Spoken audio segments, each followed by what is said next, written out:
Não. Aqui,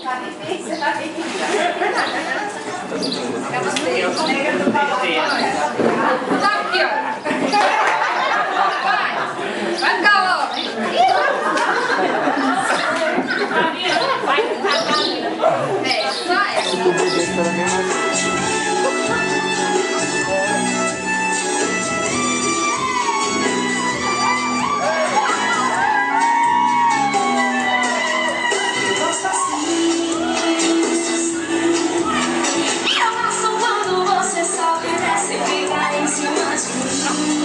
Tirando a roupa, me deixa louca, louca de amor.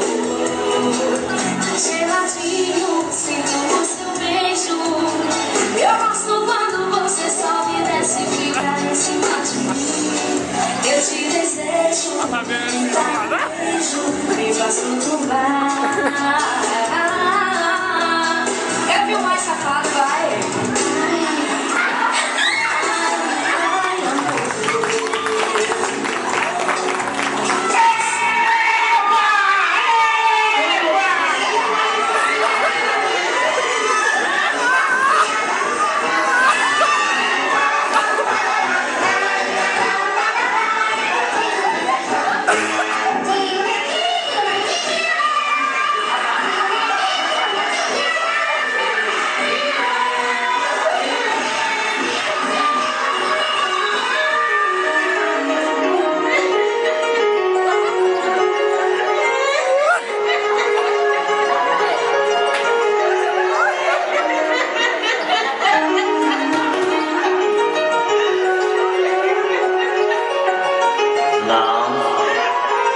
Nós prometemos não chorar.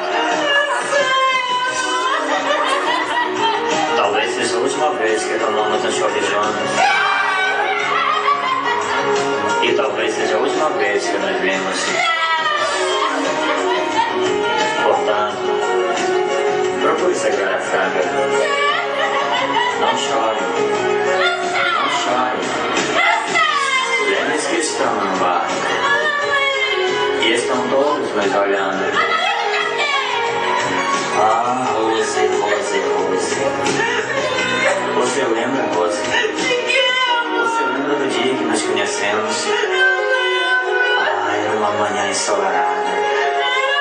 Você estava linda, Rose.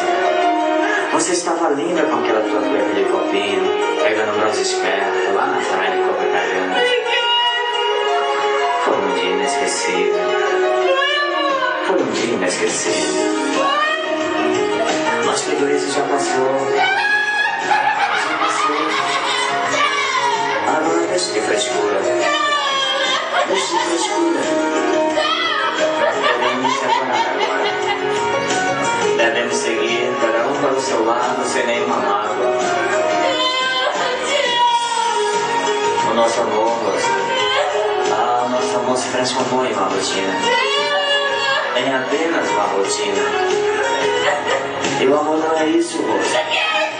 O amor tem que ser alimentado todos os dias com coisas grandes. E isso não é o meu caso. Você sabe, Rosa. Você sabe por que estamos aqui. Rose. Rose. Rose. O seu chope, Rose. O seu chope está esquentado. Tome. Tome. Eu já estou perdendo a paciência com você.